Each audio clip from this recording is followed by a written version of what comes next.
Welcome back અને સમાચારમાં આગળ વાત કરીએ પંચમહાલના કાલોલમાં સ્ટેટ વિજિલન્સ સેલે કાર્યવાહી હાથ ધરી છે। બે કોર્પોરેટર સહિત 27 ઇસમો જુગાર રમતા ઝડપાયા છે। જુગાર રમતા 13 જેટલા ઇસમો બાઇક મૂકી ફરાર થઈ ગયા તો ભાજપ કોર્પોરેટર આશિષ સુથાર જુગાર રમતા ઝડપાઈ ગયો છે। વધુ અપડેટ સાથે સંવાદદાતા હર્ષદ મહેરા અમારી સાથે જોડાઈ ગયા છે। હર્ષદ, ભાજપનો નેતા જ જુગાર રમતા ઝડપાયો। જે ચોક્કસથી શ્રાવણ મહિનો ચાલી રહ્યો છે અને શ્રાવણ મહિનાની અંદર જુગાર રમવાની જાણે ફેશન થઈ જતી હોય એ રીતના ઠેર ઠેર જુગાર રમતા અનેક નબીરાઓ ઝડપાવાના કિસ્સાઓ સામે આવી રહ્યા છે। ત્યારે વધુ એક કિસ્સો કાલોલ નગરપાલિકાના બે કોર્પોરેટર જે છે એ જુગાર રમતા ઝડપાયા છે।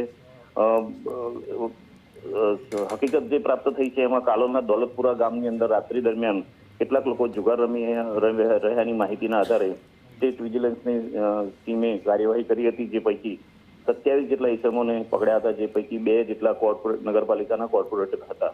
આ તમામને ઝડપી 23 જેટલી બાઇક, 1,82,000 જેટલી રોકડ અને 24 જેટલા મોબાઈલ મળી કુલ 7.48 લાખનો મુદ્દામાલ કબજે કરી આગળની કાર્યવાહી હાથ ધરી। જી, આભાર માહિતી માટે।